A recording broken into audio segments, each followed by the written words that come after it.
বিভিন্ন ধরনের আদেশ নির্দেশের চাপে এই 3 চাকা চালকদেরকে বলা হয়েছে। আমি বলবো প্রিয় দেশবাসী, আমরা রিক্সা চালক, আমাদের বলার তেমন কোনো মাধ্যম নাই, না থাকার কারণে আমরা দীর্ঘদিন ধরে শোষিত হচ্ছি। এবার আমরা বলবো আপনারা আমাদের পাশে থাকবেন, আমাদেরকে সমর্থন যোগাবেন। আপনাদের কাছে আমাদের কোনো চাওয়া নাই, আমরা যে রাষ্ট্রে বাস করি সেই রাষ্ট্রের কাছে আমরা আমাদের মৌলিক অধিকার চাইবো। এটা চাওয়ার জন্য আমি আপনাদের সমর্থন কামনা করি। এবং আমি বলি প্রিয় রিক্সা চালক ভাইরা, আপনারা বয়সকালে যাত্রীর কাছে সাহায্য চাওয়ার চাইতে রাষ্ট্রের কাছে মৌলিক অধিকার চাইবেন। এবার মৌলিক অধিকার চাইতে কোনো রিক্সা চালক, কোনো 3 চাকার চালক যেন পিছু পা না হয়। তারা অধিকারের জন্য রাষ্ট্রের কাছে অধিকার চাইব। আমাদের বক্তব্য আমরা চালাই, আমরা চলি, আমাদের কথা আমরা বলি, দাবি আমাদের একটাই, 3 চাকার মৌলিক অধিকার চাই। এই বলে আমি আমার বক্তব্য শেষ করছি। শুধু 3 চাকা না, যারা সাধারণ মানুষ দিন আনে দিন খাই, সবারই চলতে সমস্যা আছে, এই বিষয়টা যদি একটু বলতেন। এই বিষয়ের সমস্যা দেখেন, সাধারণ মানুষের ভিতরে আপনি যদি কয়দিন আগের একটা সমীক্ষা দেখেন, সেখানে একটা পরিসংখ্যান করা হয়েছে যে এখানে 5 জন মানুষের মধ্যে 1 জন দরিদ্র।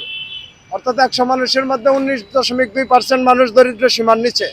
এখন এই যে 19.2% মানুষ দরিদ্র সীমার নিচে, এই মানুষগুলার বছর বছর শুধু সমীকরণ করা হয়, বছর বছর পরিসংখ্যান করা হয়, কিন্তু এটা নিরসন করার কোনো পদ্ধতি নেওয়া হয় না।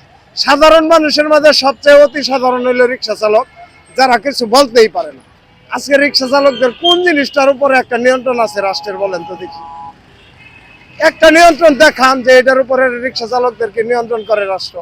রিক্সা চালকদের উপর এত অবহেলা কারণটা কি? এই অবহেলার কারণ হলো 1971 সালে আমরা যখন ওই মুক্তিযোদ্ধাদের সহচর ছিলাম, তখন তার দেশে যানবাহন ছিল না, তখন তো ছিল এই রিক্সায়।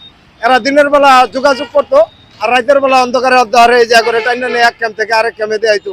ওই হানাদার বাহিনীর ক্যাম্পের পাশে নিয়ে দিত হামলা করার জন্য। এটাই আমাদের অবসর ছিল।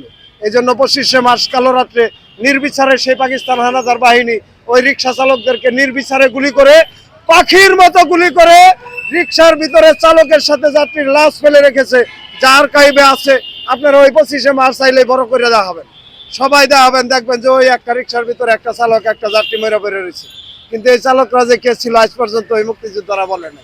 আমি বলবো যে ওই ডক্টর কামালের ওই আপনার বঙ্গবীর কাদের সিদ্দিকেরা ওই 71-এর পরে আমাদেরকে পরিকল্পিতভাবে ঠকানোর জন্য উনি বঙ্গবীর কাদের সিদ্দিক রিক্সাওয়ালার বাড়ি খায়া কলাম লেখা বাংলাদেশ প্রতিদিন দান করছে, কিন্তু কোনো রিক্সাওয়ালার নামে একটা অক্ষরও তারা লেখে নাই। এই বেইমানিটা ওরা করছে 54 বছর। ঠিক একই বিপ্লবের পথ ধরে এই 2024-এ সেই আগের পেতাত্তারাই রিক্সা চালকদেরকে বাদ দেওয়ার একটা নতুন পায়তারা করতেছে। এবারও বিপ্লব 3 চাকার হয়েছে। আপনি যদি বিশ্বাস না করেন, ক্যামেরাটা নিয়ে যাবেন ওই ঢাকা ইউনিভার্সিটির জিনিসিয়াম মাঠে, ওখানে ওনারাই ওই দেয়ালের ভিতরে হাট করে লেখছে 3 চাকার বিপ্লব। এই হাট কিন্তু আমরা রিক্সা চালকেরা করিনি। ওই বাংলা একাডেমির গেটে যায় দেখেন, ইয়ামিনের নিথর দিকে নিয়ে যাইতেছে একটা রিক্সা চালক। ওই আরেক খাম্বার ভিতরে দেখবেন এক ব্যানের ভিতরে 9 জনের লাশ। এগুলা কিন্তু কোনো প্রাইভেট কারে, বাসে, এসি গাড়িতে ওঠানো না, এগুলা রিক্সার ভিতরে উঠানো। ওই একজনে বলছিল সেলুট মামা, এটা রিক্সা চালকেরা ওই রিক্সার উপরে সবার উপরে হাত উঠে বলছিল। ওই ছাত্ররা ওই রাজপথে ছিল, আমরা রাজপথের থেকেও 3 ফুট উপরে থেকে দাঁড়ায় বলতাম যে বিপ্লবের স্লোগানটা আমরা দিচ্ছি সেলুট মামা। এগুলো আপনারা বিভিন্ন দেয়ালে দেখেন।